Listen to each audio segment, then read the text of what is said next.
Growing up, one of my favorite games was Spyro the Dragon. You played as a purple dragon trying to save the Dragon Realms from Nasty Nork, who has imprisoned every single other dragon in the world except for you. So the goal of the game is to obviously free all the dragons which have been captured and defeat all Nork's minions while collecting gems. In 2006, they recreated the name Spyro with The Legend of Spyro: A New Beginning. They completely changed the gameplay of the game. Instead of collecting gems and trying to save dragons, you now beat up bad guys with melee attacks and fury attacks. Seeing how Spyro the Dragon was a really big part of my childhood, I decided to just go ahead and compare the games and see which one's better. So here we go. To start things off, I'm going to compare the character of Spyro. In this Spyro, he seems to be more childlike and mischievous. I mean, just listen to some of his dialogue. About Nasty Nork, I'm going after him. Looks like I've got some things to do. But first let me tell you a story. No thanks, see ya. Bring him on. I think I smell a barbecue. Even his voice makes him sound like he's young and experienced. I mean, he's a little cocky. All he knows is he's just gotta save all the dragons and defeat Nasty Nork.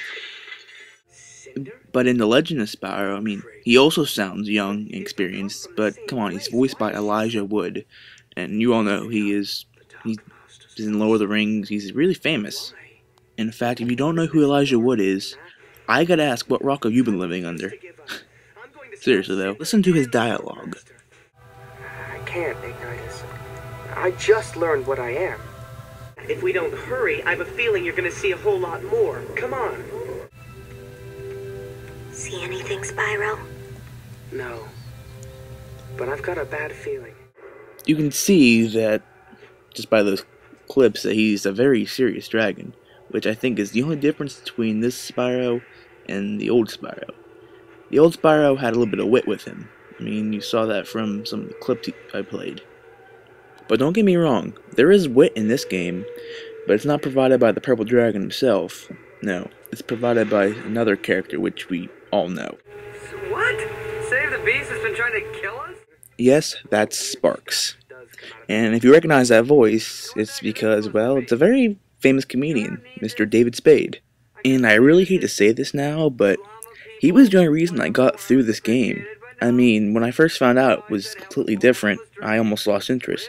But this guy is just so funny, it got me through. Just listen to some of his dialogue. Mommy, fluff my pillow. Evil? Monstrous? Big? Sexy? Oops, did I say that? You know, I don't need this. I could have stayed with the llama people, whatever, where I was appreciated, but no. No, I just had to help the poor, helpless dragons rid the world of evil. What a mistake that was, because I get no thanks. No respect, no love, no credit. I think what Sparks was supposed to do in this game was provide comic relief and, I don't know, be a nice light source when you're stuck in dark caves, but other than that, I can't really find much use for him in the game. Sorry, man. And what the heck is that supposed to mean? As for Sparks' job in the first game, well, Do you know what the dragonfly following you is doing? His name is Sparks, and he's helping and protecting you. Keep an eye on him and see what I mean. Yeah, that about sums it up. But I'm gonna try a more detailed explanation.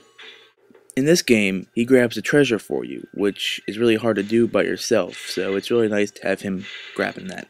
He also acts as a health bar, kind of. By the color he is, determines how much life you have before you die. When he's yellow, he's full health. He's blue, you have 2 more hits left. When he's green, you have 1 more hit left, and after he's gone, you die. However, if you give him butterflies, and he eats them, that ups your health. So say you're at blue, he eats a butterfly, you're at full health again. In Legend of Spyro Eternal Night, there's kind of a throwback joke where Sparks is eating all these butterflies he sees, and they give him really bad gas. Just stupid stuff like that. Be entertaining. Another thing about the games is the older Spyro, the first one here, it's not as serious as the Legend of Spyro. What I mean is, just take a look at the reason the bad guys want to take over the world. What about this Ganasty Gnorc character? Now, I understand he's found a magic spell to turn gems into warriors for his cause. I'll take that question. Nasty Nork is a simple creature. Simple! He has been contained in a remote world and is no threat to the Dragon Kingdom. No threat! Besides, he is ugly. That does it! Looks like I've got some things to do. You see what I mean? That's kind of a silly reason to want to destroy all the dragons in the world just because they made fun of you on the news. Now here's the backstory behind the story on the Legend of Spyro. You see, the Dark Master was torn. He wanted to destroy all the eggs to prevent the birth of the Purple Dragon. But he also needed a dragon.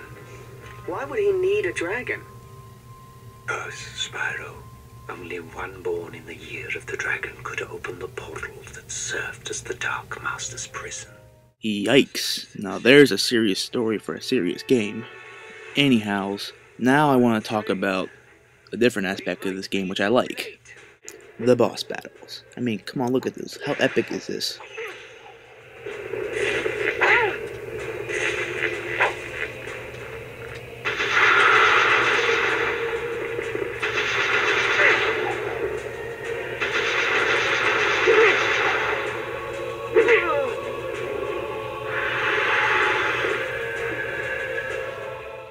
Isn't this cool? Now let me show you a boss battle from Spyro the Dragon.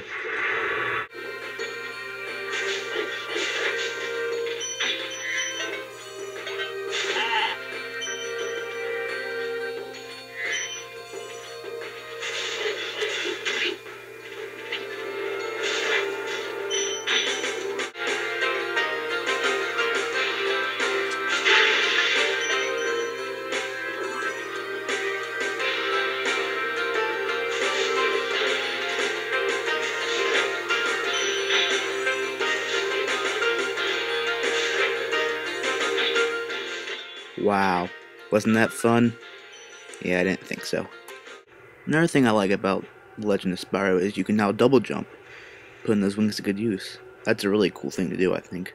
One last thing I want to talk about in these games are the flying. I mean, it's a dragon, he has wings, his flying is obviously going to be part of the game. I guess butts are too. Hey, I thought this game was rated E. That's better. Thanks, Spyro. Anyway, what was I talking about? Oh yeah, the flying. I unfortunately don't have any clips of the flying levels on this game, but there's one level for each world, and there's 5 or 6 worlds in this game, so there's about 5 or 6 flying levels. As for the Legend of Spyro, well, I think they kind of teach you, because at the beginning they teach you how to fly, and they act like you're going to fly to each world. But in reality, there's only 2 flying levels. The very first one where they teach you how to fly, and the Cinder chase scene. So I kind of think that's not fair. Alright, my final thoughts on the game. This game is actually not that bad. I mean, I was judging it to my prior thoughts of the original game, and I didn't like it. But I should have gave it a chance, because it really is a fun game. I look at this more of a, not a Spyro game, but more of a new game with new characters, because basically everything in this is new. The only original characters would be Spyro and Sparks. So, I think this game would definitely be in my top 20 for a game to play. But there's no comparing it to the original. I have to say, the original Spyro is the one I prefer. Well, thanks everyone for watching this, and go try the games yourself if you haven't tried them yet. Get your own opinion of them.